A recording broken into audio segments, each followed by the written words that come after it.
Well, it was a great weekend for the Lloydminster Bobcats, earning their first win of the year, and of course, the boys feeling good after that. Absolutely. The Cats came back the very next game. How about go. that? You know, it was a big weight that was lifted off their shoulders.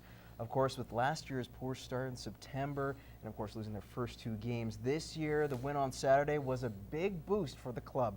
Matt Schumont has more in this report. Finding themselves in a hole for the majority of the game, the Bobcats found a way to snap their 2-game losing streak. After Austin McDonald tied the game up, Taylor Mulder went coast to coast, scoring his first career AJHL goal as the Cats picked up their first win by a score of 5-4. Well, I was thinking, what am I going to do? Like, that's my first time really having a rush like that, and I put her in, and if I didn't put it in, I know I was getting a beating from the boys, so I just had to do it. When he scored, couldn't believe it, and then, game winner. That's what we need guys to do. Saturday also marked the return of captain Grant Baker, and he sure didn't disappoint on the score sheet, adding a goal and assist in his return. It's been so long, I just couldn't wait all day to get out there, and great pass by Bench, open net, and then Sweer driving hard. It's just easy plays for me to make. So Grant Baker's all heart, and he's totally committed to the Bobcats hockey team, and he's committed on the ice. He's a great leader, and just having him back on the ice, even though it was his first game, I thought Grant played very well. Now, despite the win, the Bobcats found themselves in penalty trouble once again, and at times were playing Canucks type of hockey. We dug ourselves into a hole. There's no doubt we played their style of hockey, and we had absolutely no structure at all. We made some horrendous mistakes in our own zone when, again, momentum, when we did get a little bit of a lead or get a goal, we seemed to give it right back to them. But it was a very poorly played hockey game, I felt, on both sides. The Bobcats are back in action this Wednesday when they host the Sherwood Park Crusaders.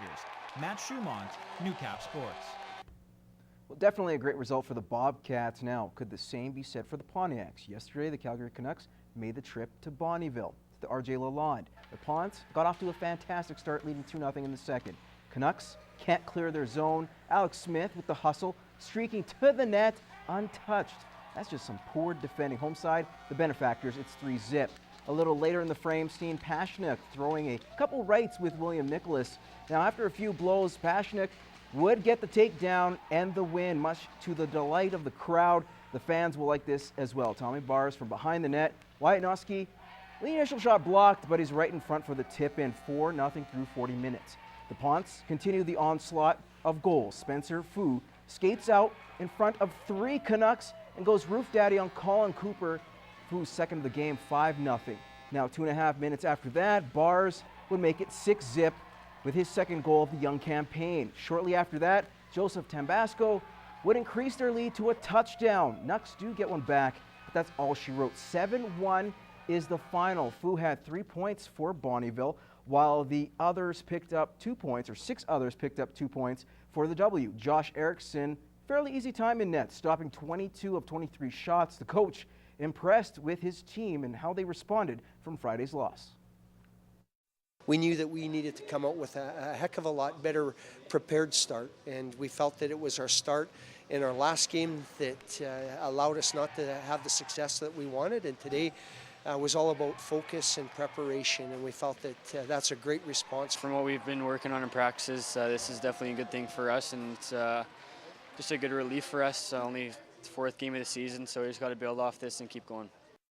The Ultimate Fighter reality show has become a gateway for fighters to make a name for themselves. Canadian Patrick Cote is a prime example, making his debut in Season 4. Now Cote is back on the show, this time as a coach. Matt Schumont had a chance to talk with the Predator at the Ultimate Man Show over the weekend.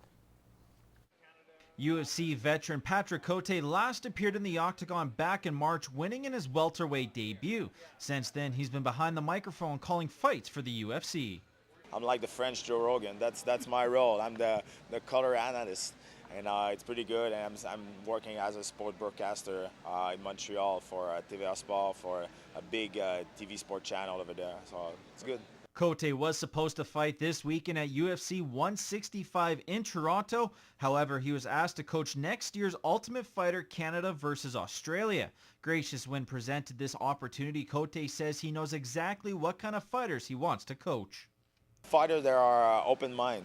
You know, I think me when I start this sport, I was probably one of the most baddest fighter ever. I wasn't good at all.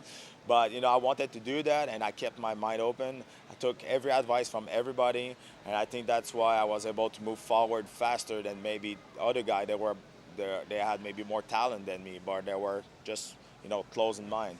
Never nervous when he's inside the octagon, Cote admits there will be some butterflies in his system when one of his members is inside the cage. For sure, for this guy, I'm going to be in their corner, but I'm going to be nervous for them because, they're going to come, they're kids, and they just want to reach their dream to fight in the UFC. And, this show, it's very, very big, now. Everybody knows what is the Ultimate Fighter if you follow mixed martial art. Now, as for the growth of MMA in Canada, Cote has liked what he has seen and is positive that the talent of Canadian fighters will only get stronger. There's a lot of newcomers who's coming who just went out of the box and we didn't know, like Brendan Tash, like Rory McDonald.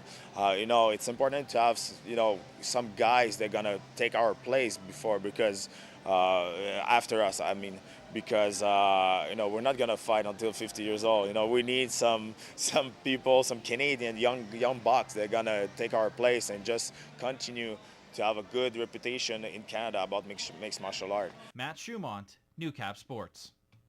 Thanks a lot, Matt. Let's move on to the soccer pitch. The Lakeland men's and women's Rustlers soccer teams picked up their first wins of the season Saturday by blanking Olds College. Yesterday, they were on the pitch hoping for a weekend sweep against the Sept Trojans. Now, the ladies moved from worst to first in the South Division after a gutsy come-from-behind win to take their match 4-3. Lisa Agam scores a hat-trick for the second time in as many games, and Brianna Carlion netted the game winner. The ladies will go for 3 wins in a row next weekend when Red Deer College visits the border city. Meanwhile, the men didn't fare as well as the ladies. They came out of the wrong end of a 3-2 game. Darko Hardy and Braden Bretzer scored the goals for the Rustlers.